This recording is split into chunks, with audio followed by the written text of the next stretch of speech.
श्लोक आज के सत्संग पत्र में स्वागत है। मंगलाचरण से प्रारंभ करेंगे। नमो भगवते तस्मै कृष्णायाच्युत कर्मणे रूपनाम विभेदे जगत् क्रीडति यो यतः मदनं कामरूपेण स्त्रीभावानुभावितो हरिः मोहयन्मूलरूपेण अवतीर्णसेव्यः एव यत्कृपालवमाश्रित्य तरन्ति भवसागरं पद्मावती मनोमोदं घनश्याममहं। आज आषाढ़ सुदी नौमी,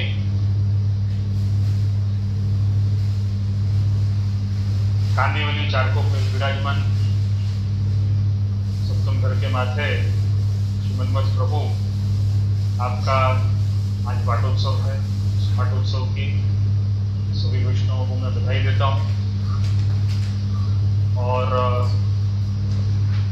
जैसा कि आप सभी जानते हैं, षोडश ग्रंथ के अंतर्गत 8वां ग्रंथ विवेक धैर्याश्रय, उस पर विवेचन, उस पर चर्चा, उस पर विचार कर रहे हैं श्री महाप्रभु जी की कृपा से। और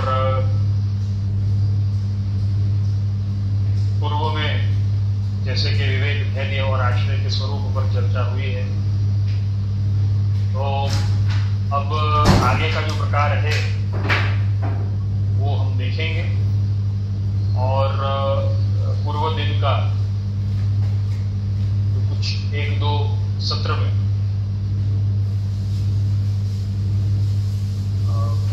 सवाल ग्रहण के विषय में, शुद्धि और सफाई के विषय में जो चल रहा था उस पर भी विचार करेंगे और समयानुकूलता के अनुसार अन्य प्रश्नों पर भी विचार करेंगे, चर्चा करेंगे। तो आज विवेक धैर्याश्रय ग्रंथ का 14वां श्लोक श्री महाप्रभु जी ने जो आज्ञा करी है 14वें श्लोक में, वो समझने के पूर्व, जैसा कि 10, 11, 12, 13 4 श्लोकों में श्री महाप्रभु जी ने आश्रय का स्वरूप हमें बतलाया है। आश्रय का क्या प्रकार है, आश्रय का क्या स्वरूप है, किन किन परिस्थितियों में किस प्रकार से हमें आश्रय का रक्षण करना है। बड़े ही सुंदर सूत्र हमें दिए हैं श्री महाप्रभु जी ने।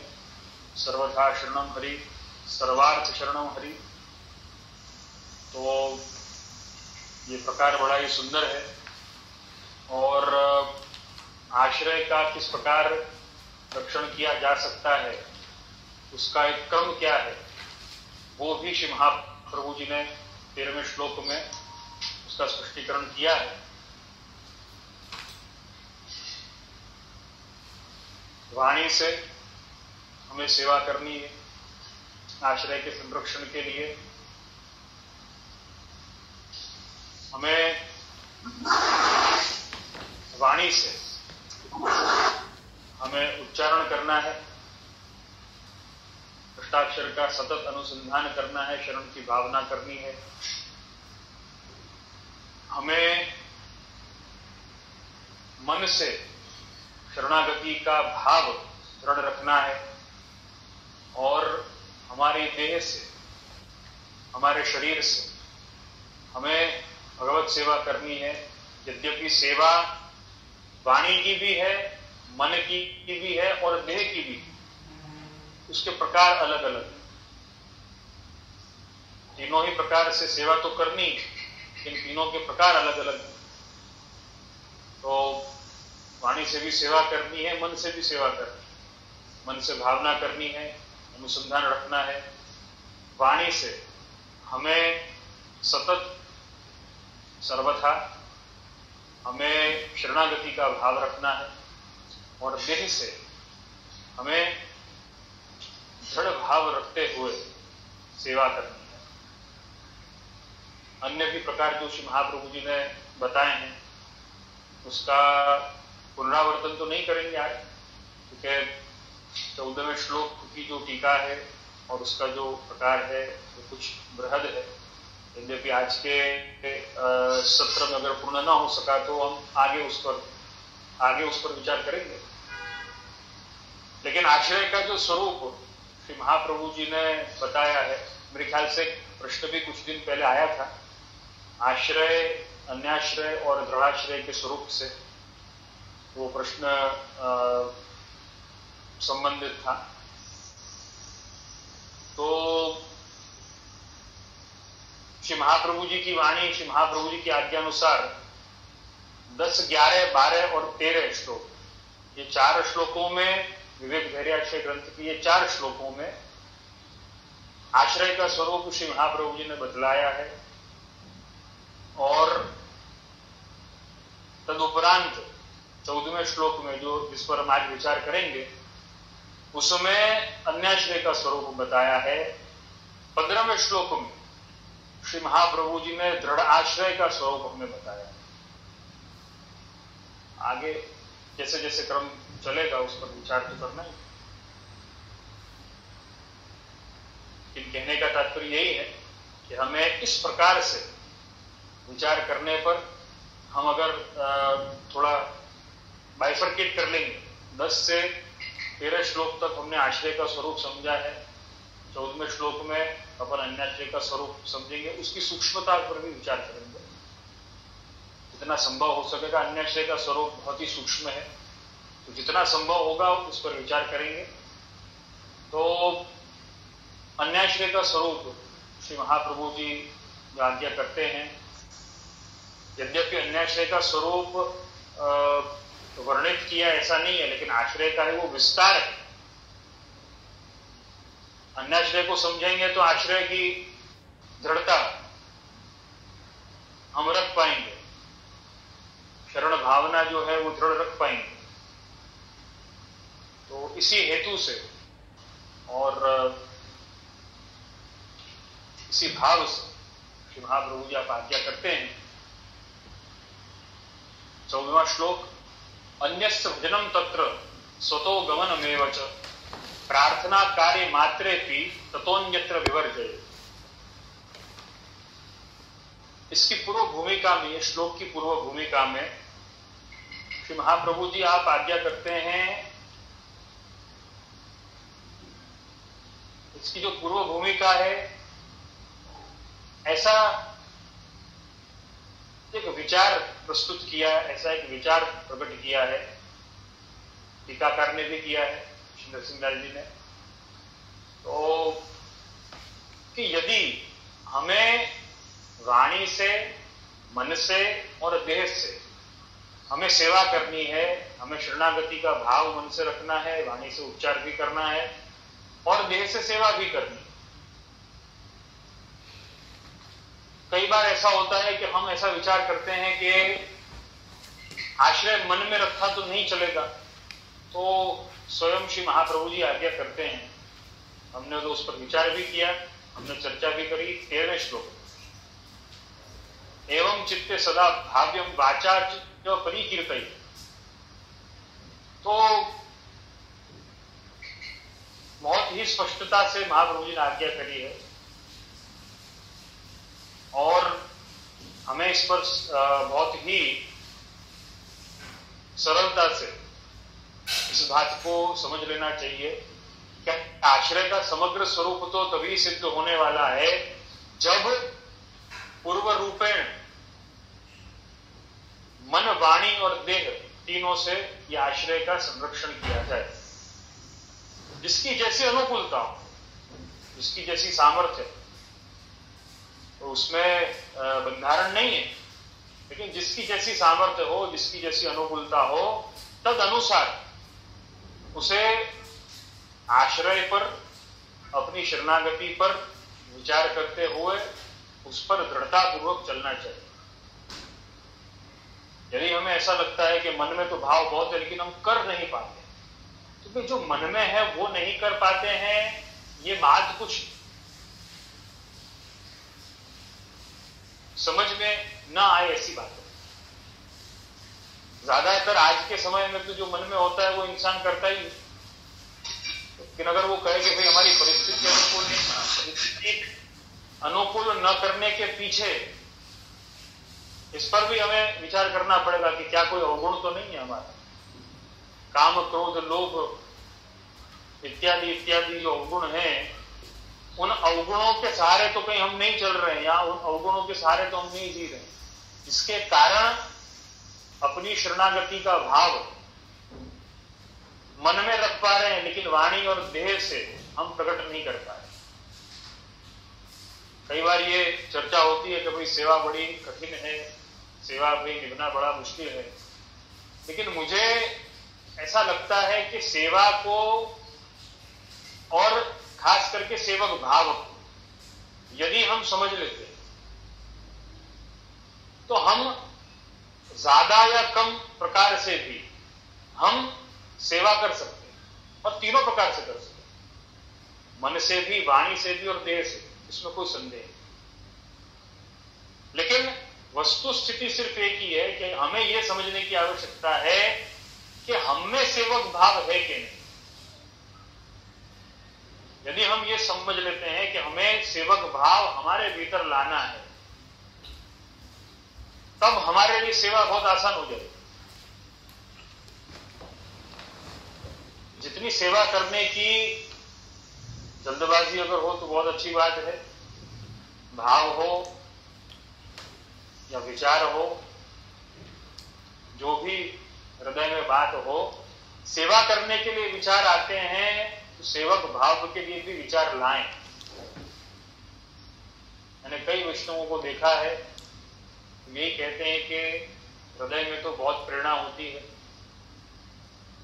हृदय में बहुत भाव आता है कि हमें सेवा करनी चाहिए, लेकिन पता नहीं किस कारण से हम सेवा कर नहीं पाते, ये हम नहीं समझ पा रहे। उसका कारण क्या है, सेवा नहीं कर पाने का कारण क्या है, ये समझ से परे। तो वहां पर यही जवाब पाएगा कि हमें सर्वथा शरणम हरि शायद पता होगा, लेकिन सर्वार्थ शरणम हरि हमें नहीं पता। सर्व अर्थों में भी हरि की शरण योग्य है। एक हरि ऐसे, एक प्रभु ऐसे हैं जो जिनके शरणागत हम हो सकते हैं, केवल मन से ही नहीं, वाणी से, देह से, सब प्रकार से हमने विचार करके और भगवत शरणागति स्वीकारनी है। ज्यादा कम प्रकार से जिसकी जैसी अनुकूलता, जिसको जैसा भाव का दान प्रभु ने किया है, तद अनुसार उसे शरणागति के पथ पर चलना है। तो श्री नरसिंहलाल जी, आप 14वें श्लोक की पूर्व भूमिका में आज्ञा करते हैं कि कोई सु हो सके नानी, ऐसे बड़े अर्थ में तो हरि की शरणागति की भावना करनी। कहा कि सर्वार्थ शरणम हरि की जब बात आती है तो भाई कोई बड़ी वस्तु जो है जहां पे हमारी पहुंच नहीं है, वहां पे तो हरि की शरणागति के सिवाय कोई चारा नहीं है, कोई उपाय नहीं। परंतु अपन सु हो सके ऐसे अर्थ में भगवान के ऊपर भार क्यों देना। यहां पर कहते हैं कि समझो, जैसे कि पूर्व श्लोकों में, पूर्व श्लोक में श्री महाप्रभु ने आज्ञा करी, अशक्य व सुशक्य व सर्वथा शरणम हरि। अशक्य में भी हरि की शरणागति और सुशक्य में भी हरि की शरणागति। तो कहा कि जो हमसे पॉसिबल है, सुशक्य जो है, जो पॉसिबल है, वो पॉसिबल होने पर भी भगवान के ऊपर बोझ क्यों देना।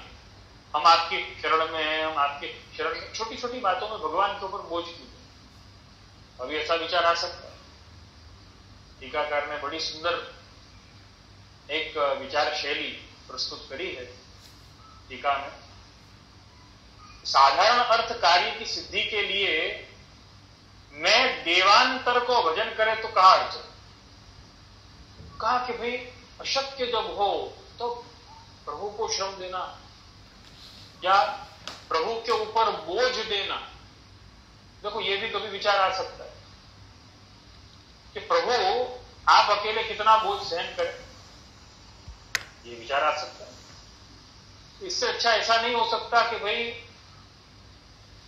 प्रभु के ऊपर बोझ नहीं दिया जाए। अब छोटी छोटी बातें हैं उसमें तो हम अपने आप सॉल्व कर लेंगे, हम अपने आप निपट लेंगे। और थोड़ी सी अगर बड़ी बात होगी, मतलब प्रभु तक जाने जितने ही नहीं, लेकिन थोड़ी सी अगर बड़ी बात होगी, तो क्या वहां पर अन्य देवों का या अन्य किसी का आश्रय करना या अन्य किसी के सन्मुख होना, उनका भजन करना, अगर ये कर भी लिया जाए तो उसमें अड़चन क्या है, उसमें तकलीफ क्या है? कई बार ऐसे प्रश्न भी सामने आते हैं कि प्रभु से तो मांग नहीं सकते तो किससे मांगना चाहिए? देखो, एक बात तो निश्चित है कि कहीं कहीं पर एक विचार आता है कि प्रभु से भी तो मांग सकते हैं ना, प्रभु से क्यों ना मांग? जब हम प्रभु को अपना जानते हैं, प्रभु हमको अपना जानते हैं, तो हम प्रभु से क्यों ना मांग? और प्रभु से नहीं मांग सकते ये अगर कह दिया है, देखो जहां पर विधि निषेध प्राप्त होता है वहां पर कुछ नियम है। महाप्रभु जी ने इसकी स्पष्टता करी है, श्री आचार्यचरण ने इसकी स्पष्टता करी है, कुछ नियम है उसके, कैसे मांगना, कब मांगना, किस हेतु से मांगना। अब उस पर अपन विचार करेंगे जरूर, लेकिन पहला तो पॉइंट यही आता है कि मांगने की आवश्यकता न पड़े। हम अपनी जरूरतों को, हम अपने विचारों को, हम अपनी इच्छाओं को इतना कंट्रोल अवश्य कर सकते कि हमें प्रभु से मांगने की आवश्यकता न पड़े। तो भी कोई परिस्थितिवश अगर ऐसा होता है कि हमें मांगना पड़ जाता है, तब क्या किया जाए? उसी संदर्भ में ये श्लोक में, और प्रस्तुत जो श्लोक है विवेक धैर्याश्रय का, उसमें और साथ साथ में श्रीमद् भगवद गीता में भगवान की स्वयं आज्ञा करते हैं। 4 प्रकार के भक्त भगवान भी बताते हैं, आर्तो, जिज्ञासु, अर्थार्थी, ज्ञानी च भरतर्षभ। 4 प्रकार के भक्त तो भगवान स्वयं भी बताते हैं। यहां पर कहने का तात्पर्य यह है कि प्रभु के पास हर एक व्यक्ति जो है वो निष्काम प्रकार से ही जाए ऐसा जरूरी नहीं, वो सकाम प्रकार से भी जा रहा है, लेकिन सकामता का भी तात्पर्य जो है वो स्पष्ट होना चाहिए। ब्रजभक्तों के लिए सकामता जो है वो प्रभु की प्राप्ति है। देखो, पुष्टि मार्ग में अगर जड़तापूर्वक ये कहा जाए कि भाई प्रभु से कुछ मांगना ही नहीं है, प्रभु तो कुछ देने वाले ही नहीं, मांगना नहीं है, ये तो अपनी भावना, लेकिन प्रभु कुछ देने वाले ही नहीं, तो क्या हम ऐसा भी समझ सकते हैं कि मतलब इसका मतलब ये है कि जब प्रभु कोई चीज नहीं दे सकते तो प्रभु खुद को कैसे देंगे? अभी इस पर भी विचार करके देखिए कि प्रभु एक सामान्य वस्तु नहीं देते। अगर देखो, मैं उन लोगों की बात कर रहा हूं जिन्होंने गहनता पूर्वक श्री महाप्रभु जी की आज्ञाओं पर विचार नहीं किया होगा, मैं उनके लिए कह रहा हूं। मैं उन लोगों के लिए नहीं कह रहा हूं कि जिन्होंने पुष्टि भक्ति मार्ग पर विचार किए हैं, गुरु की छत्र छाया में, गुरु के चरणों में बैठ करके, और उन्होंने सब प्रकार से विचार किए हैं, गुरु की कृपा को प्राप्त किया है। तो कईयों को ऐसा विचार जरूर आता होगा कि जब प्रभु से कोई वस्तु की मांगनी नहीं करनी है तो प्रभु से प्रभु की कृपा की मांगनी कैसे करनी? प्रभु से प्रभु के स्वरूपानंद की प्राप्ति की मांगनी कैसे करनी या विनती कैसे करनी?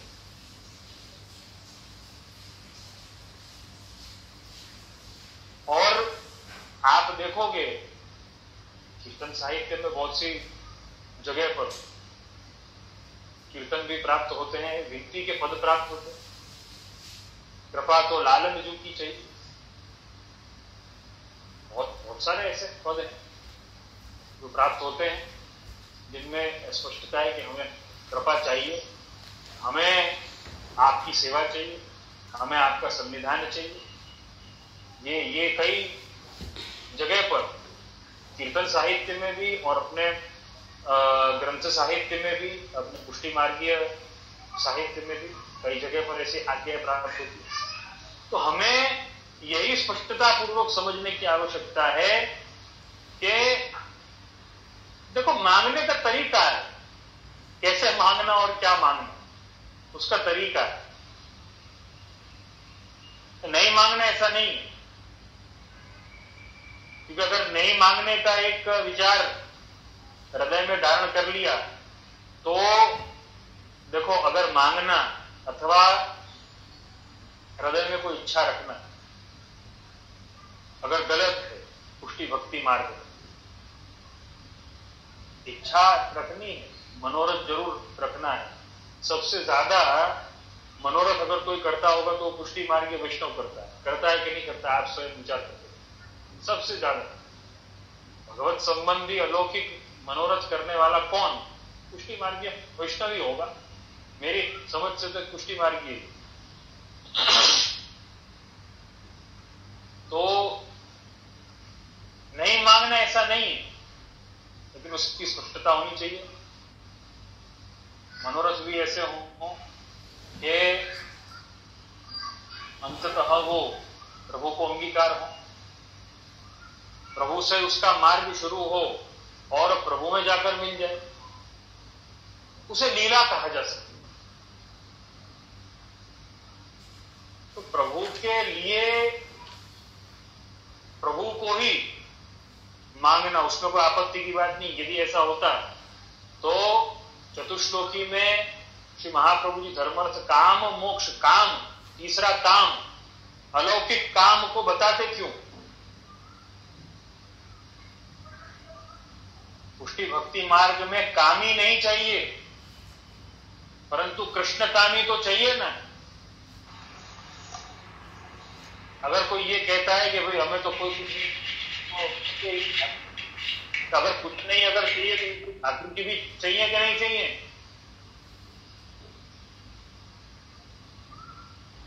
तुम्हें भगवत भाव रहे ये भी चाहिए कि नहीं चाहिए? मांगने का प्रकार जो है वो स्पष्ट होना चाहिए। यदि गलत मांगा, न गलत जगह से मांगा, तब उसमें अन्यायश्रय की बात आती है। और मनवाणी और देह से जैसे हमें आश्रय रखना है, ऐसे ही मनवाणी और देह से अन्याश्रय नहीं हो, इसका भी ध्यान रखना। वार्ताजियों में कई प्रसंग ऐसे प्राप्त होते हैं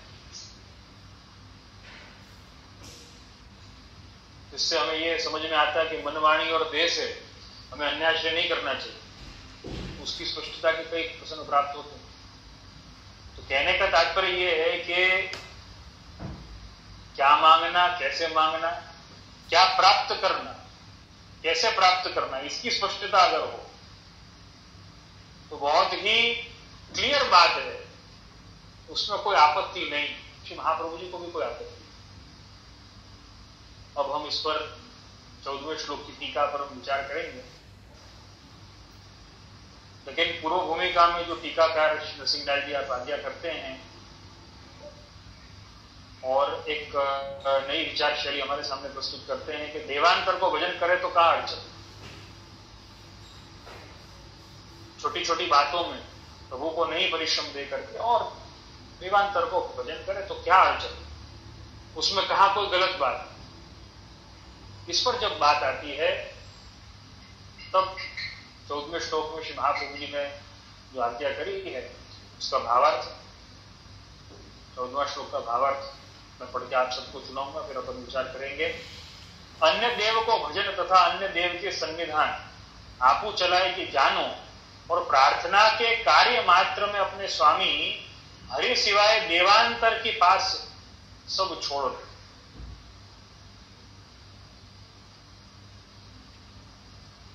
बड़ा ही सुंदर प्रकार यहां पे टीकाकार ने वर्णित किया है। और इसके साथ ही एक बात और मैं कहना चाहूंगा। इस श्लोक पर विवरण और विचार प्रारंभ करने के पहले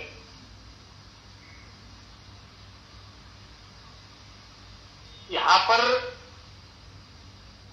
कभी कभार ऐसा होता है कि हम आश्रय रखना चाहते हैं लेकिन सही दिशा नहीं मिल पाती है।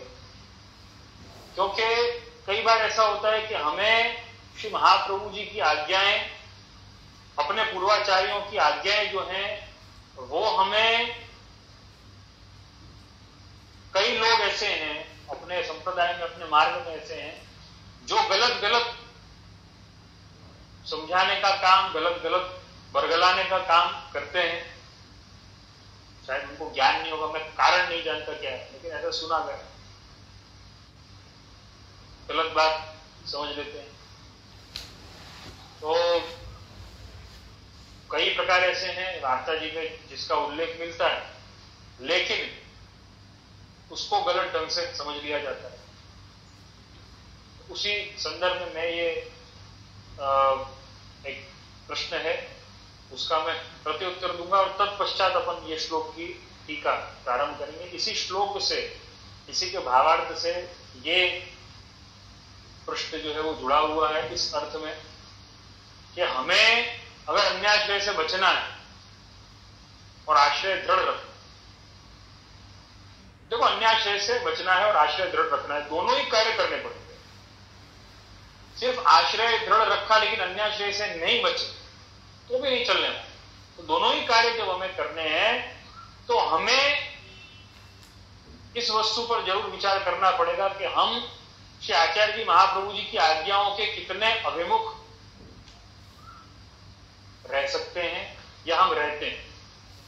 अगर श्री महाप्रभु जी की आज्ञाओं के सन्मुख नहीं रहते हैं, अगर आज्ञाओं से हम दूर भाग रहे हैं तो हमने अन्याश्रय को निमंत्रण अपने आप दिया।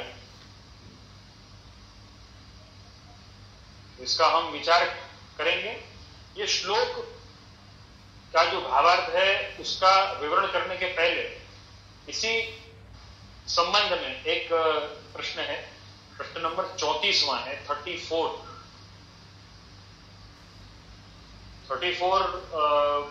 34वां प्रश्न अहमदाबाद से हेमल भाई गांगड़िया ने ये प्रश्न किया था काफी दिन पहले। उन्होंने ये प्रश्न में वर्णन किया है साधन दीपिका ग्रंथ का, जो श्री गोपीनाथ जी के द्वारा रचित है। मैं इसलिए ये प्रश्न को ले रहा हूं ताकि हम अन्याश्रय से कैसे बच सके।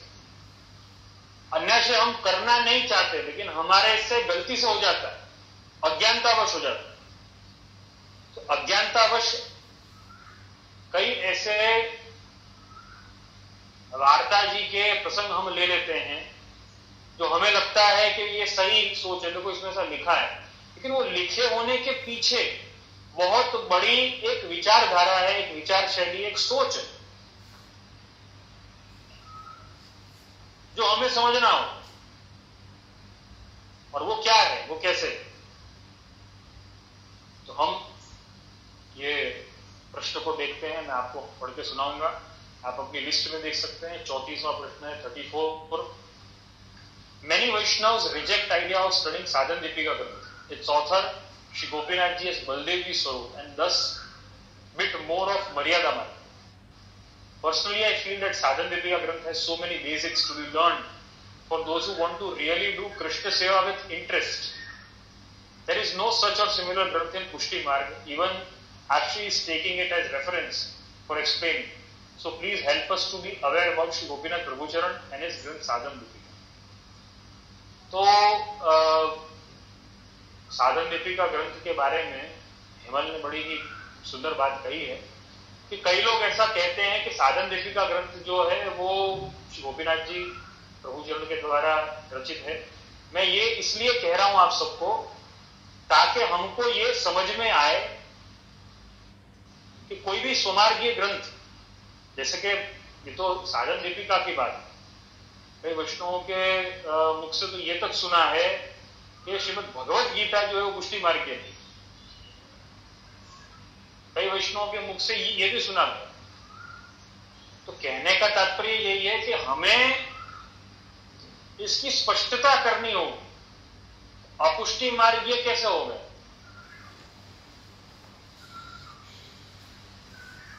जब श्री महाप्रभु जी अपन गीता जी के संदर्भ में विचार करें तो कोई बहुत बड़ा अन्य आश्रय का कारण है। तो आश्रय रख करके सूत्र और मार्ग में आने के पश्चात अन्याश्रय की तरफ हम ये सारी अज्ञानता को फैला रहे या ये अज्ञानता को प्राप्त कर रहे। जो महाप्रभु जी स्वयं साक्षात आज्ञा करते हैं शास्त्रार्थ प्रकरण के अंतर्गत भगवद गीता के लिए, वेदाः श्री कृष्ण वाक्यानि व्यास सूत्राणि चैव हि समाधि भाषा व्यासस्य प्रमाणंत चतुष्टय। इस पुष्टि मार्ग में 4 वस्तु को प्रमाण माना। वेद, श्री कृष्ण वाक्य मतलब गीता है। व्यास सूत्र, ब्रह्म सूत्र को प्रमाण माना, जिस पर अनुभाष्य महाप्रभु जी ने लिखा है। समाधि भाषा व्यास, श्रीमद् भागवत महापुराण। कृष्ण वाक्य माने श्रीमद् भगवत गीता और समाधि भाषा व्यासस्य माने श्रीमद् भागवत महापुराण। इन चारों को तो प्रमाण रूप से मान लिया। और कितना सुंदर टीकाकारों ने भी उसका उल्लेख किया है। बहुत समझने लायक ये बात है हमारे लिए। इससे बहुत सारी स्पष्टता हमें प्राप्त होंगी और साथ ही हमें यह भी स्पष्ट होगा कि हमने मार्ग में आने के बाद भी अन्याश्रय को कैसे छूट दिए। मन से भी अन्याश्रय, उसे भी हमने छूट दे दी, उसे भी हमने चांस दे दिया। उसका भी कोई चांस नहीं रहे, इसीलिए मैंने ये प्रश्न लिया है पहले अन्याश्रय का स्वरूप समझाने के पहले। तो गीता जी को, श्रीमद् भगवत गीता को जब साक्षात श्री महाप्रभु जी प्रमाण मानते हैं, आज्ञा करने के पुष्टि मार्ग का पूरा विचार मार्ग का पूरा भक्ति मार्ग का पूरा भाव, ये 4 प्रमाणों पर आधारित है। पुष्टि मार्ग के पूरे सिद्धांत के 4 प्रमाणों पर आधारित है। और कितना सुंदर कि वेद में जो विदित है, जो प्रतिपादित है, वेद से अगर खुलासा ना हो सकता हो, वेद पढ़ने के बाद भी अगर खुलासा नहीं हो सके, तो एक काम करो, श्रीमद् भगवत गीता से स्पष्टता करो। श्रीमद् भगवत गीता से स्पष्टता नहीं हो सके तो व्यास सूत्र देख लो, ब्रह्म सूत्र देख लो। तो ब्रह्म सूत्र से भी अगर स्पष्टता नहीं हो सके, क्योंकि तीनों से स्पष्टता नहीं हो सके, तो श्रीमद् भागवत देख लो। श्री भागवत मार्गेण स कथंचित करिष्यति, साधन प्रकरण में, निबंध के अंतर्गत साधन प्रकरण में महाप्रभु जी आज्ञा करते, श्री भागवत मार्गेण स कथंचित करिष्यति। कलयुग में सारे धर्म तो नष्ट हो गए, लेकिन अगर कोई धर्म बचा है, भागवत धर्म बचा है, माने भक्ति का धर्म बचा है, सर्वथा शरणम हरि का धर्म जो है वो एक ही धर्म बचा है, दूसरा कोई धर्म नहीं बचा। जो गीता जी को इतना परम प्रमाण रूप श्री महाप्रभु जी मानते हैं, उसके लिए हम ऐसा कैसे कह सकते। और साथ ही साधन लिपिका ग्रंथ, जैसा कि प्रश्नकर्ता ने यहां पे स्पष्ट भी किया है, तो साधन लिपिका ग्रंथ और उस ग्रंथ के रचयिता श्री गोपीनाथ प्रभु चरण के लिए ऐसा कहा जाता है कि बलदेव जी का स्वरूप है तो मर्यादा का स्वरूप, तो पुष्टि मार्ग में नहीं मानना चाहिए। वार्ता जी में उल्लेख आता है मर्यादा का स्वरूप बलदेव जी का स्वरूप। तो बलदेव जी का स्वरूप है इसमें कहां आपत्ति की बात है? हम तो ये स्वीकारते हैं कि बलदेव जी का स्वरूप है। गोपीनाथ प्रभु चरण के लिए बलदेव जी का स्वरूप मानना, तो इसमें कहां कोई गलत बात है? मर्यादा का स्वरूप अगर है तो मर्यादा का स्वरूप तो श्री महाप्रभु जी की। सर्वोत्तम सूत्र में नाम आता है ना, अंगीकृतो समर्याद, वो मर्यादा सहित अंगीकार करते हैं। सर्वोत्तम सूत्र में नाम है कि तो सर्वोत्तम सूत्र में यह नाम है अंगीकृतो समर्यादो। इससे क्या स्पष्टता है कि मर्यादा तो पुष्टि मार्ग में भी है, लेकिन कैसी मर्यादा है? वो पुष्टि भक्ति भाव को संभालने वाली मर्यादा। मर्यादा होना, हमें कोई अमर्यादित तो होना नहीं है। मर्यादा को उल्लंघन तो करना नहीं, और मर्यादा को उल्लंघन अगर किया तो अतिक्रम हो जाएगा। अतिक्रम तो करना नहीं। तो बलदेव जी का स्वरूप अगर श्री गोपीनाथ जी को मानते हो तो कोई बात नहीं, बलदेव जी का स्वरूप मानने में क्या आपत्ति? भगवत आवेश में बलदेव जी जो हैं, भगवत आवेश में सदा सर्वदा रहते हैं। भगवत स्वरूप ही पुष्टि भक्ति मार्ग में उनको माना जाता है। भगवत भाव से ही बलदेव जी की सेवा होती है। बलदेव जी के स्वरूप जहां जहां पुष्टि भक्ति मार्ग में विराजमान है, उनकी सेवा होती है। वहां पे बलदेव जी वेणुवेत्र धरते हैं, ऐसा भी प्रकार है। तो बलदेव जी के स्वरूप को गोपीनाथ जी का स्वरूप कहना, ये तो कोई गलत बात तो है नहीं, कोई बुरी बात तो है, ऐसा कहा जा सकता है। लेकिन अंगीकृतो समर्यादा, तो मर्यादा भी पुष्टि की ही है। तो बलदेव जी के स्वरूप से गोपीनाथ जी को मानना, ये भी कोई गलत बात नहीं है, ये भी अच्छी बात है, आप मान सकते हो।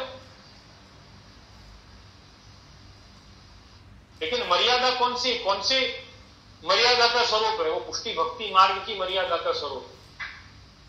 જેમ કે આપણા કાઠિયાવાડમાં કહે मर्यादी, मर्यादी એટલે मर्यादी, मतलब उनको अगर मर्यादी कहा तो क्या वो पुष्टि मार्ग से बाहर थोड़ी हो गए, बल्कि उनको तो मर्यादी कहने पर वो तो और पुष्टि मार्ग को मानने वाले हो कि वो तो पक्के, वो तो बिल्कुल पक्के। जो वो पुष्टि मार्ग को मर्यादी जितने अच्छे तरीके से निभाता है उतना कोई नहीं निभाता, तो वो तो इतने पक्के हैं तो बहुत अच्छी बात। तो ये मर्यादा बलदेव जी के स्वरूप की है, पुष्टि भक्ति की मर्यादा है। और वो पुष्टि भक्ति की मर्यादा के रक्षण के लिए जैसे बलदेव जी का स्वरूप है, वैसे इसी गोपीनाथ जी का स्वरूप है, उसमें कोई आपत्ति नहीं है। और साधन दीपिका ग्रंथ के लिए जैसे प्रश्नकर्ता ने वर्णन किया है कि साधन दीपिका ग्रंथ में कई बेसिक्स हैं पुष्टि भक्ति मार्ग के, सेवा मार्ग के, तो ये तो बहुत स्पष्ट है। और गोपीनाथ प्रभु चरण को श्री गोसाई जी आप स्वयं श्री महाप्रभु जी वक्त उसी भाव से आप मानते थे। और उसके कई प्रमाण भी मिलते हैं।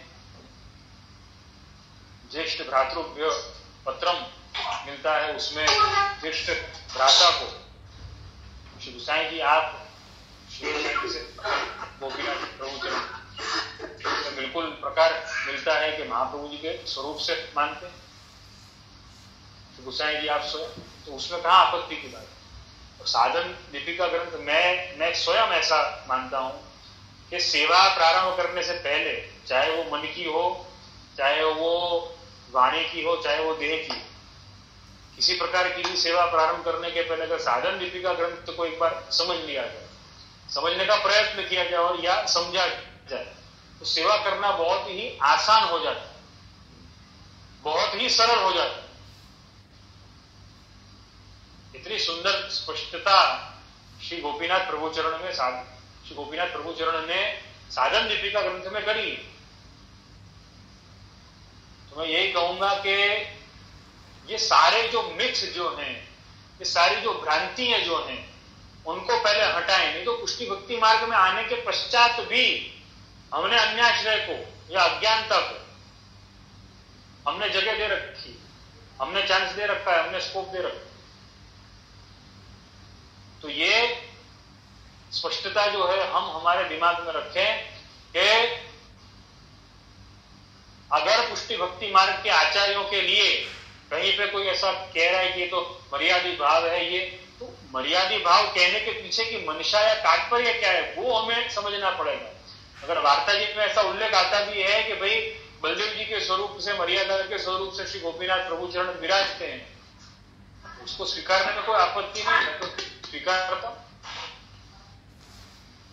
और पूरा पुष्टि भक्ति मार्ग स्वीकारता है इस बात को, तो उसमें कोई आपत्ति नहीं है। यद्यपि बस स्पष्टता हमें रखनी है कि मर्यादा कौन सी है। तो ये भी एक, ये मैंने आपको इसलिए ये प्रश्न इसीलिए लिया कि हमारे मन में ये स्पष्टता हो जाए कि हमें कहीं पर भी अन्याश्रय को कोई चांस देना नहीं है। उसकी पूर्व तैयारी के लिए हमें अपने आचार्यों के वचनों पर विश्वास रखना है। मर्यादा या कोई हमारे मार्ग का नहीं है, ये नहीं है, ऐसी बातें कहकर हमें अस्वीकार नहीं करना। ये हमें स्पष्टता से समझना है। नहीं तो श्री महाप्रभु जी जहां पर टकोर कर रहे हैं कि हमें अन्य का भजन नहीं करना है, स्वतः गमन नहीं करना है उसके पास में, इन सबसे हम कैसे बचेंगे? इन सबसे हम नहीं बच पाएंगे। ये विचार रखें। श्री गोपीनाथ प्रभु चरण पुष्टि भक्ति मार्ग के मर्यादा के रक्षक हैं और आपके द्वारा रचित ग्रंथ साधन दीपिका, ये भी पुष्टि भक्ति मार्ग की मर्यादा का रक्षक ग्रंथ है। तो इसे कोई अन्य दृष्टिकोण से हम विचार न करें। इस पर पुष्टि भक्ति मार्ग की मर्यादा का ही ये ग्रंथ है, पुष्टि भक्ति मार्ग की मर्यादा के रक्षण के लिए ये ग्रंथ है। इसका सम्मान करें, आदर करें, सीखें। और ऐसी कहीं पर भी बात हो, ये तो एक उदाहरण हमें मिला है, ऐसी कहीं पर भी बात हो तो गुरु चरणों से इसकी स्पष्टता लें, इसकी स्पष्टता करें, इसके पीछे का तात्पर्य क्या है, इसके पीछे की मंशा क्या है। मर्यादा स्वरूप कहना वो गलत नहीं है, लेकिन मर्यादा मैंने पुष्टि भक्ति मार्ग से बाहर निकाल देना वो तकलीफ है। इसका हम स्पष्टता पूर्वक विचार करें।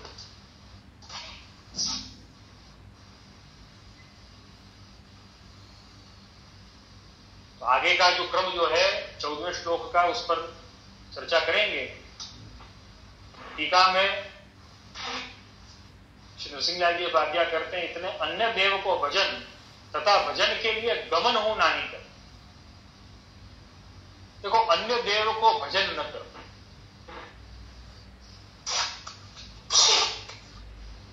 और भजन के लिए गमन हो न कर। भजन का अर्थ क्या है? देखो, अभी 2-4 दिन पहले इस पर थोड़ी चर्चा हुई थी कि भाई हम किसी देव को नहीं मानते, ऐसा नहीं कहना, लेकिन भजन नहीं करना। वंदन कर सकते, भजन नहीं कर सकते। वंदन तो हम सबको करते हैं, इस संसार में सभी वंदन किसी को भी करने में किसी कोई आपत्ति नहीं, लेकिन भजन का भाव रख के वंदन नहीं करना, यह स्पष्टता हमें पहले बिठानी। तो इतना अन्य देव को भजन तथा भजन के लिए गमन हो न कर, हमें खुद चल के किसी अन्य के पास में जाना। ये देव देवताओं की या देवियों की बात नहीं, किसी की भी बात है। अन्य को भजन न करे और भजन के अर्थ गमन हो न करे, वहां पे जाना भी नहीं। तो मूल में चकार है तासु, दूसरों प्रेरणा करे तो हूं अन्य देव को सन्निधान जाए नहीं। यहां कहा कि देखो, ऐसा है कि खुद तो नहीं जाए, अन्य देव को खुद तो भजन न करे। मैं अन्य देव इसलिए बोल रहा हूं, टीकाकार ने तो आज्ञा करी है, महाप्रभु ने भी आज्ञा करी है, लेकिन बहुतों को ये सुन के बहुत हर्ट हो जाता है कि देखो ये देवताओं को भी अन्य अन्य कह करके और अपमानित कर रहे हैं। अपमानित नहीं कर रहे हैं, हम स्पष्टता कर रहे हैं कि हमें अन्य कहने का तात्पर्य क्या है। अन्य कहने का तात्पर्य यह है कि हमारा प्रत्यक्ष संबंध उनसे नहीं है, हमारा परोक्ष संबंध उनसे। प्रत्यक्ष संबंध नहीं है लेकिन परोक्ष संबंध।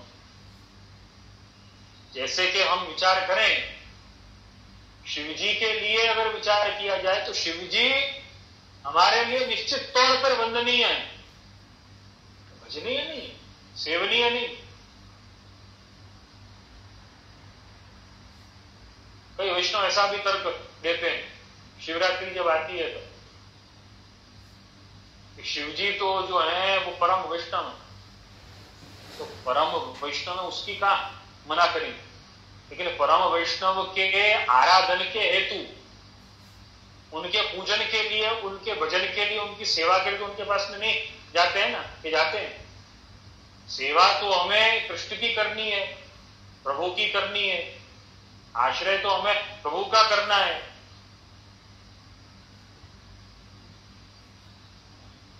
भजन के अर्थ से नहीं जाना है हमें। स्वतो गमन में वच, यहां पे कहा कि चकार जहां पे आया उसका अर्थ यह है कि खुद तो मन न करे जाने का। देखो अन्याश्रय का स्वरूप बदला है, खुद तो मन न करे जाने का, लेकिन अगर कोई अन्य प्रेरित करे या अन्य कोई कहे अच्छा तू नहीं जा सकता, लेकिन मैं कहूं तो क्या दूसरों प्रेरणा करे तो वो अन्य देव के सन्निधान में जाए नहीं। दूसरा कोई अगर प्रेरित करता है तो भी नहीं जाना है। इसका कारण क्या है? इसका कारण यही है कि हमें जब अन्य देव के पास में जाने के लिए कोई प्रेरित करता है तो हमारी शरणागति का धर्म वो स्वयं हमसे छुड़वाने का प्रयत्न करता है। तो अन्य किसी की प्रेरणा पर भी हमें ध्यान नहीं देना है, इसका खास ख्याल रखना है। अब अन्याश्रय के ऊपर जो मुझे एक बहुत ही वैसे सूक्ष्म बात है लेकिन बहुत ही गहरी बात है,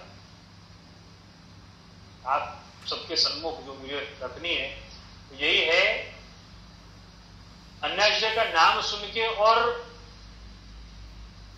बहुत ज्यादा भयभीत होने की आवश्यकता नहीं। देखो एक बार हमने ब्रह्म संबंध ले लिया तो फिर हम ये नहीं कर सकते, वो नहीं कर सकते, हम ऐसा नहीं कर सकते, वैसा नहीं कर सकते, इसलिए आप एक काम करते हैं हम ब्रह्म संबंध ले लें। कई लोगों के मन में ऐसा भी विचार है ब्रह्म संबंध लेने के बाद में क्या बहुत नियम, बहुत और नियम तो हम पाल नहीं सकते, तो एक काम करते हैं हम ब्रह्म संबंध ले लें। देखो नियम नहीं पाल सकते हो तो उसमें नहीं पढ़ना चाहिए, विचार बहुत अच्छा है, गलत विचार नहीं, लेकिन हमें उस नियम के पीछे की मंशा जाननी। अन्य देवों को भजना नहीं, उसका कारण क्या है? बहुत ही शब्द से ही स्पष्टता मिल जाती कि अन्य, अन्याश्रय का एक अर्थ ये होता है, ये भी आप विचार करके देखो कि हमें एक्सपेक्टेशन, कुछ भी कोई एक्सपेक्टेशन हमें अन्य से नहीं रखती। आप समझे? आप एक पक्ष, ये भी आप इस पक्ष से भी विचार करके देखो कि हमें जो भी एक्सपेक्टेशन रखनी है, दो ऑप्शन है, या तो दृढ़ आश्रय अगर प्राप्त हो रहा है, अगर दृढ़ आश्रय हमारा हो रहा है, अगर बन रहा है, तब तो फिर एक्सपेक्टेशन लेस हो सकते हैं, और अगर कहीं पे कुछ कमी आ रही तो हम हमारी एक्सपेक्टेशन को प्रभु तक सीमित रख सकते। कृष्ण कामी होना वो यही, एक्सपेक्टेशन सारी की सारी जो है वो प्रभु तक सीमित है, आगे नहीं बढ़ी है, न हमें आगे बढ़ानी, न हमारा विचार है आगे बढ़ाने का। हमारी एक्सपेक्टेशन जो है वो प्रभु तक सीमित रखना, वो भी एक अर्थ में दृढ़ आश्रय है। सर्वथा शरणम हरि। एक्सपेक्टेशन का विस्तार इतना न करना, यहां से पूरी नहीं हुई तो वहां से पूरी कर लेंगे, वहां से पूरी नहीं तो कहीं और से पूरी कर लेंगे, लेकिन एक्सपेक्टेशन पूरी करनी, तो फिर वो शरणागति का भाव नहीं। कहने का तात्पर्य यह है, आश्रय का सही में अर्थ यही है कि हमें एक्सपेक्टेशन अपने प्रभु से रखनी है। या तो हमें एक्सपेक्टेशन लेस हो जाए, सबसे उत्तम तो ये एक्सपेक्टेशन लेस हो, लेकिन अगर एक्सपेक्टेशन लेस नहीं हो पा रहे तो हमें एक्सपेक्टेशन प्रभु से ही रखें, अन्य से नहीं रखें। और यही महाप्रभु जी की आज्ञा भी। प्रार्थना कार्य मात्र की तत्वन्यत्र विवर्जय, कि प्रार्थना इत्यादि के कार्य के लिए भी अन्यत्र का तो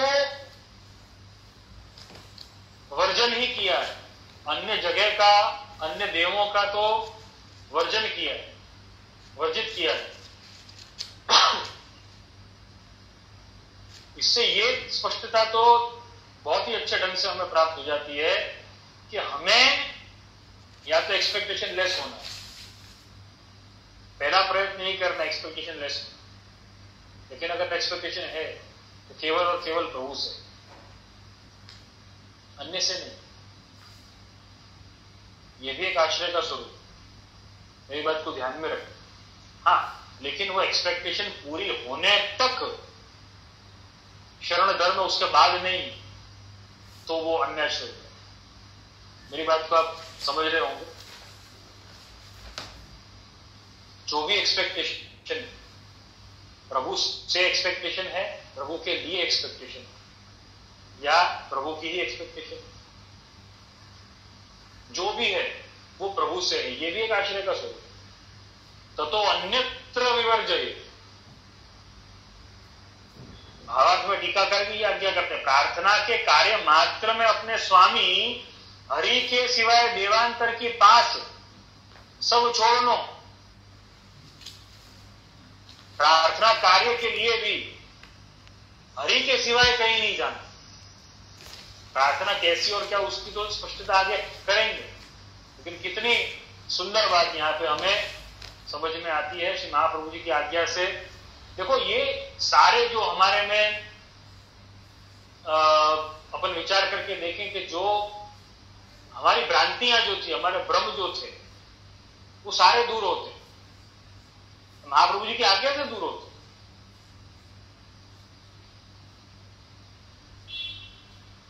वाणी से नहीं कहना चाहिए, शरणागति का भाव प्रकट नहीं करना चाहिए, प्रकट हो जाता है, लेकिन सिद्ध अगर हो गया है तो कर सकते हैं। महाप्रभु जी की आज्ञा 13वें श्लोक में आज्ञा है कि नहीं, विवेक धैर्याश्रय ग्रंथ। तो हमें एक्सपेक्टेशन किसी अन्य से नहीं करनी, या तो एक्सपेक्टेशन लेस होना, या तो एक्सपेक्टेशन करनी हो तो प्रभु से करनी। कैसे करनी उसका प्रकार है, इसकी स्पष्टता रखी। तो यहां पर मूल में चकार है, तासु दूसरों प्रेरणा करे तो वो अन्य देव के सन्निधान जाए नाही, क्यों? जो देवांतर भजन और देवांतर की पास गमन छोड़ रहे नहीं, तो शरण पदार्थ आश्रय जातो रहे। कितनी सुंदर बात यहां पे समझाते हैं कि भगवत आश्रय तो दृढ़ रखा है, लेकिन कई कई क्या होते हैं, कई कई बहुत चालाक होते हैं। वो क्या कहते हैं कि भाई देखो, प्रभु का आश्रय तो दृढ़ है,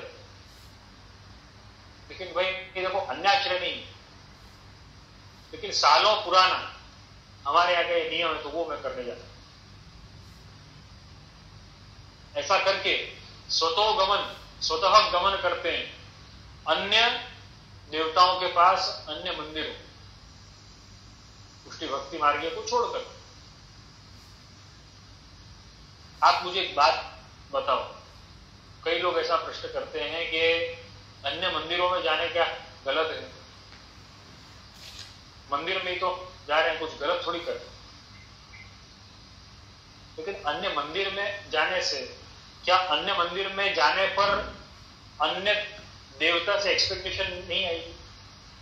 चलो आप एक्सपेक्टेशन दे सकते, अपन ऐसा मान लेते आप एक्सपेक्टेशन दे सकते, लेकिन जिस देवता के संविधान में आप गए, क्या उस देवता को आपसे एक्सपेक्टेशन नहीं होगी? या तो हमको उनसे होगी, अब उनको हमसे भी तो हो सकती कि नहीं हो सकती?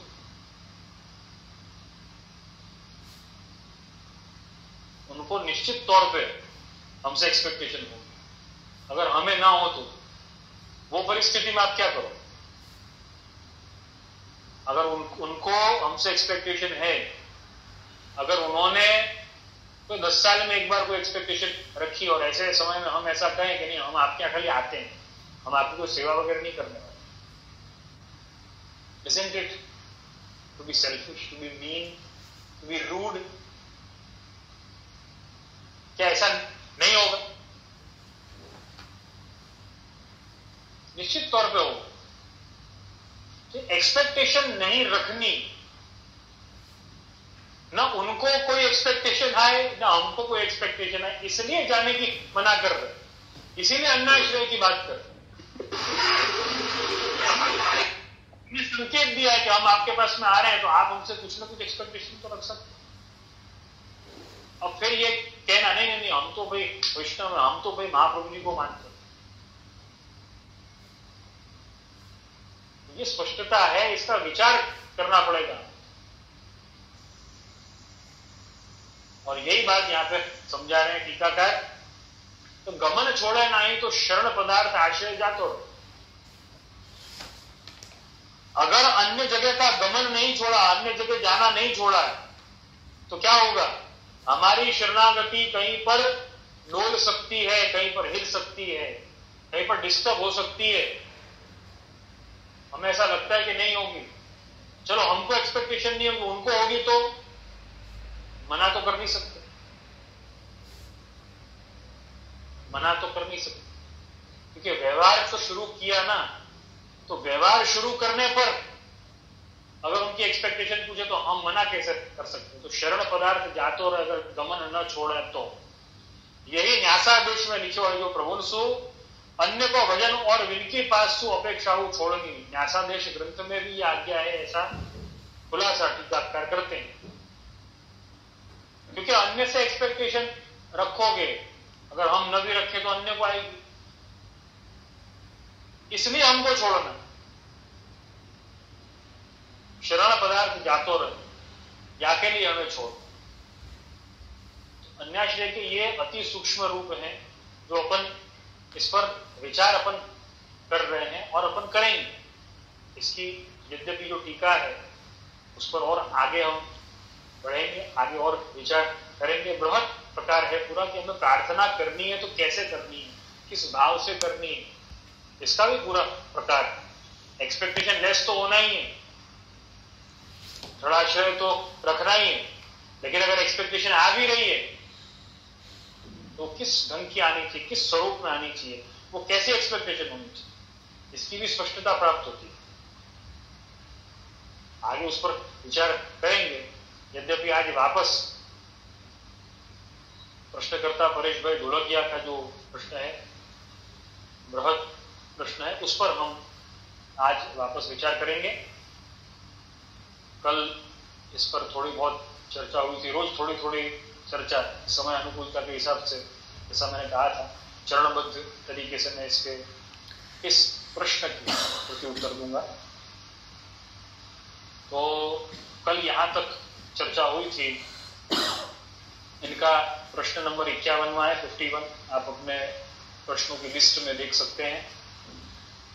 तो परेश भाई ढोलकिया कांदीवली चारकोप से उन्होंने ये प्रश्न किया है और तद अनुसार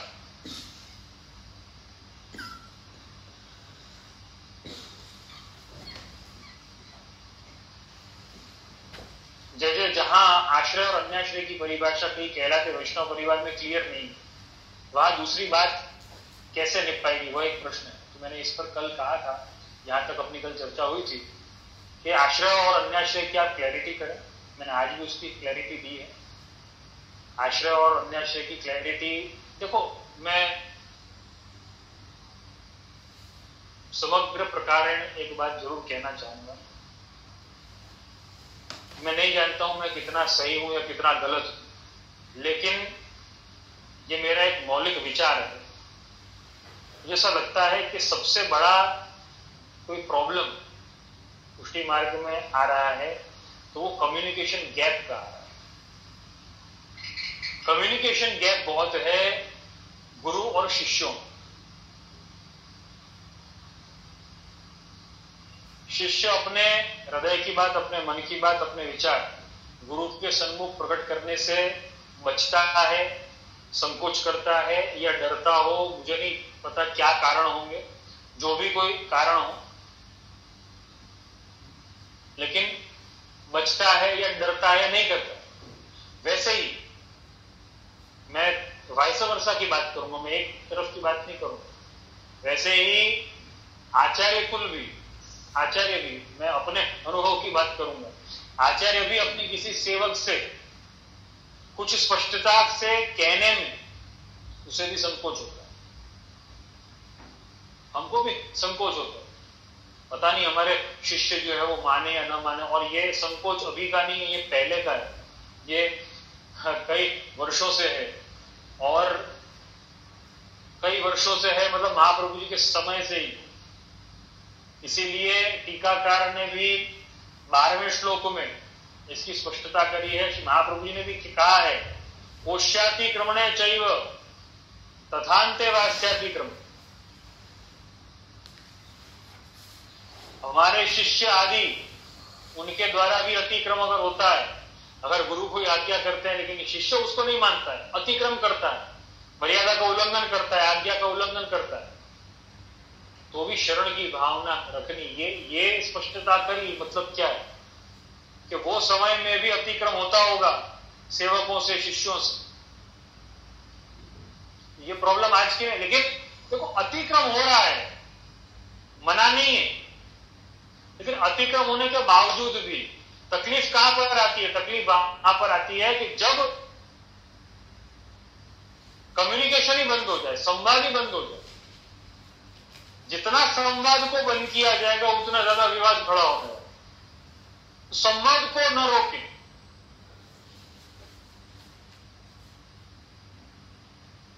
और इसी संवाद को स्थापित अगर एक गुरु की तरफ से किया जाता है, मैं अपनी बात करूंगा तो वो एक सत्संग के तौर पे, एक वचनामृत सत्र के तौर पे उभर करके आता है।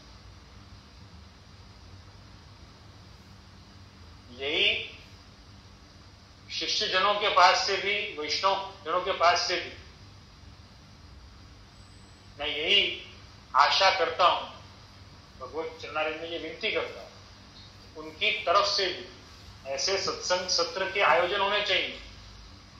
मुझे बहुत अच्छा लगता है कि मैं जब ऐसे प्रश्नों का प्रति उत्तर देता हूं तो ये सारा जो ये प्रश्न जो है परेश भाई का, इनका जो सारा विचार है, एक मौलिक सिद्धांत जो है इसमें ये लागू पड़ेगा कि कम्युनिकेशन गैप दूर करना।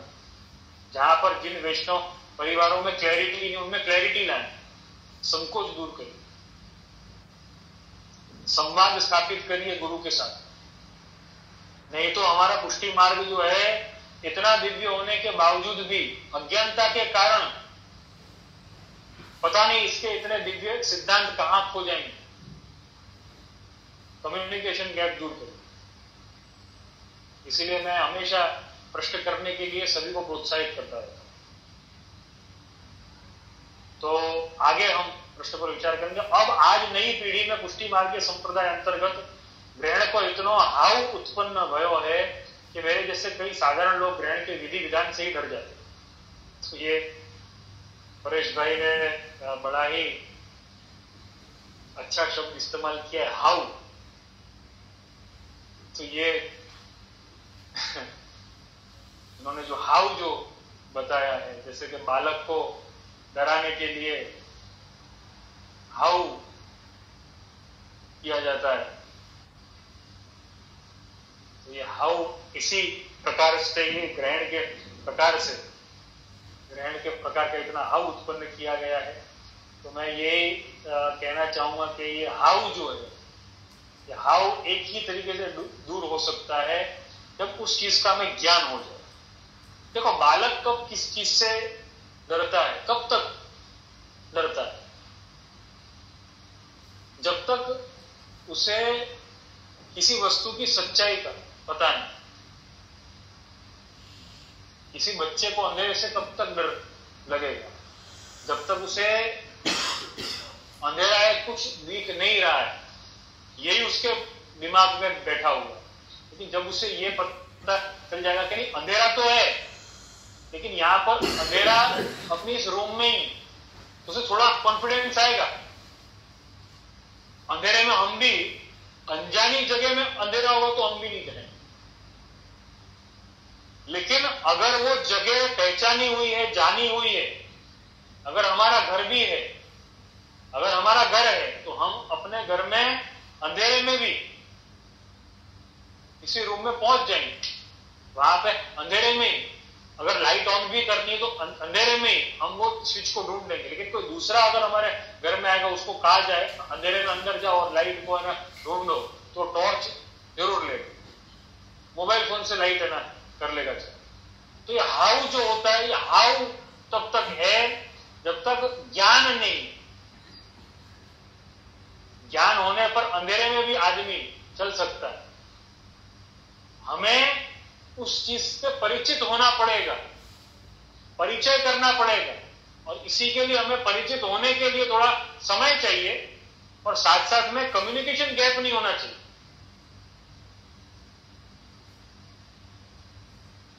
मुझे तो लगता है ग्रहण के पहले जो हाउ जो है, वो हाउ, कई चीजों का हाउ उत्पन्न किया गया है, तो वो हाउ से बचें। और वो बचने का उपाय यही है कि हम परिचित होंगे तो वो हाउ से बच सकें।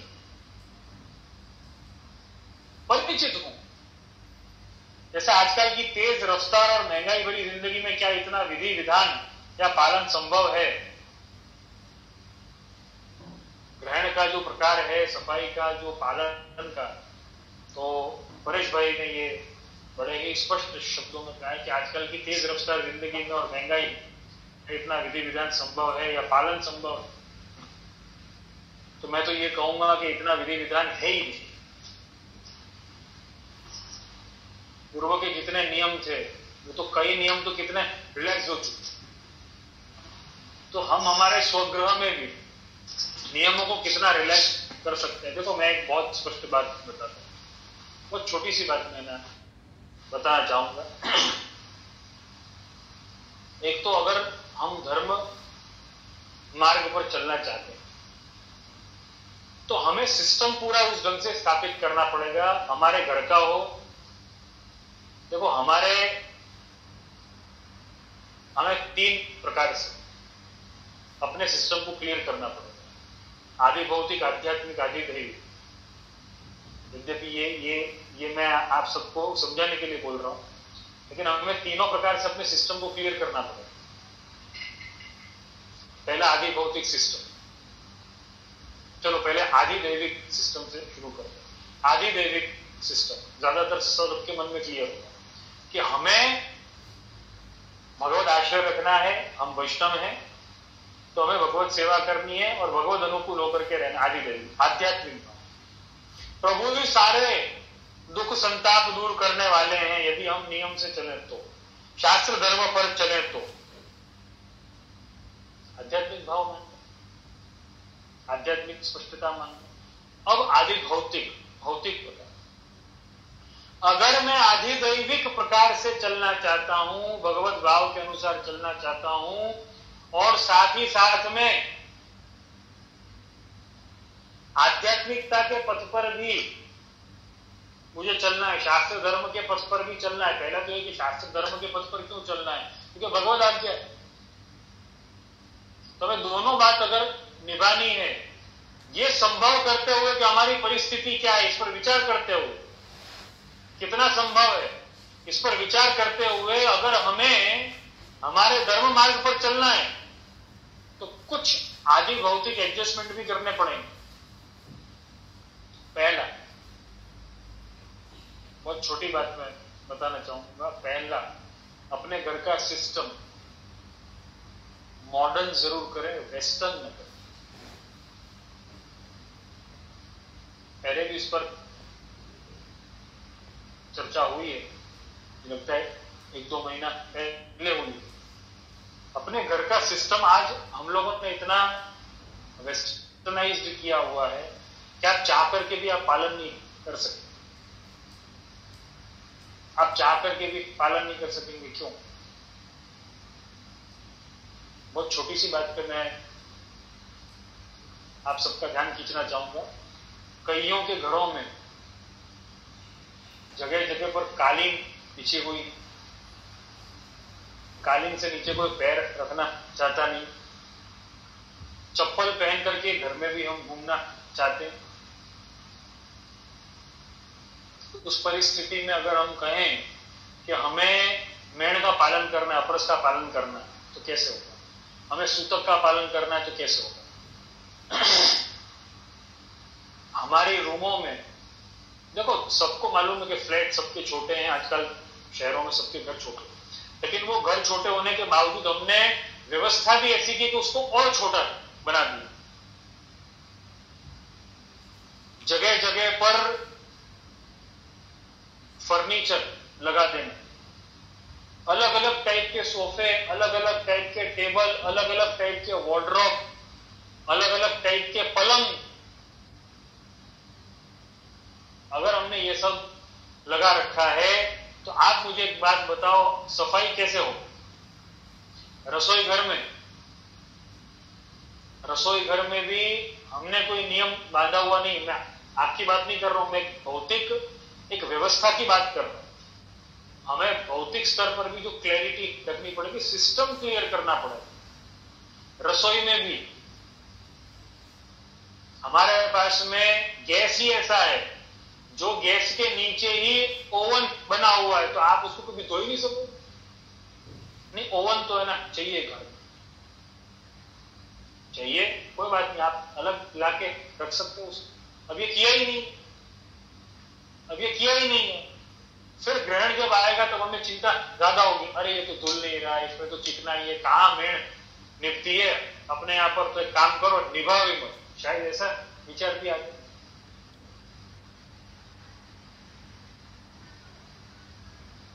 आजकल के बाथरूमों को अगर अपन देखें, छोटे होते हैं, सब मानते हैं इस बात को, लेकिन छोटे होने के बावजूद भी उसमें व्यवस्था हमने कैसी की है, उसी अनुसार हमारी मेण संभल सकती। थोड़ी बहुत भी मेण, मैं ऐसा नहीं कह रहा हूं कि हम पहले प्राचीन समय की तरह या मर्यादी वैष्णव की तरह हम मेण संभाल पाएंगे, लेकिन बिल्कुल ही मेण को अगर हम खूंटी पर लटका देंगे तो सबसे बड़ी तकलीफ हमें ही होने वाली। और वो तकलीफ क्या होगी? तो तकलीफ सबसे बड़ी हमें यही होगी कि हमारे यहाँ पे शुद्धि का प्रकार नहीं होने से हमारा मन भी इतना विशुद्ध नहीं होगा, हमारे विचार भी इतने विशुद्ध नहीं होंगे, हमारी ग्लानि समाप्त हो जाएगी। आज जो सोशल डिस्टेंसिंग का भी जो हाउ बनाया हुआ, वो हाउ हमारे पुष्टि मार्ग में अगर बचा हुआ रहा तो शायद मैं ऐसा मानता हूं कि भगवत कृपा से हम भी शायद बचे रहे हैं आज की परिस्थिति। तो ये हाउ भी कभी कभी बहुत अच्छा हो। आगे भी हम इस प्रश्न का विस्तार पूर्वक हम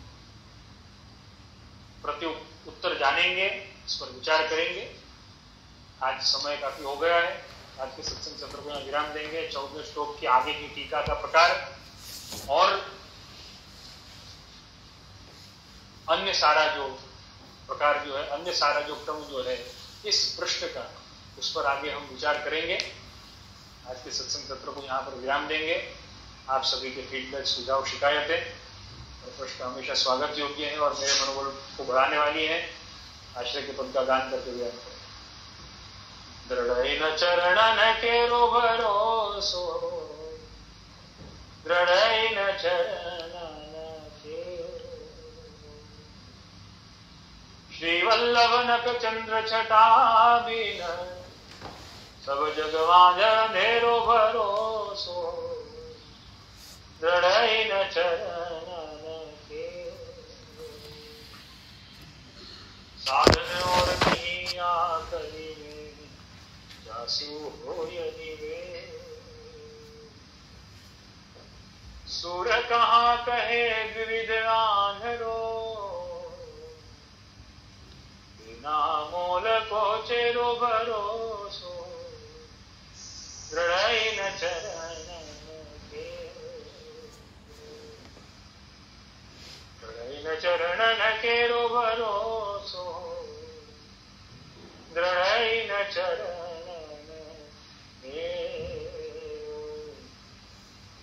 बोल श्री मदन मोहन लाल प्यारे की जय। श्याम सुंदर श्री यमुने महारानी की जय। श्री गिरिराज धरण की जय। श्री वल्लभाधीश की जय। गुसाई जी परम दयाल की जय। श्री घनश्याम जी परम दयाल की जय। अपने अपने गुरुदेव की जय। सभी वैष्णवों को शुभकामना शुभाशीष।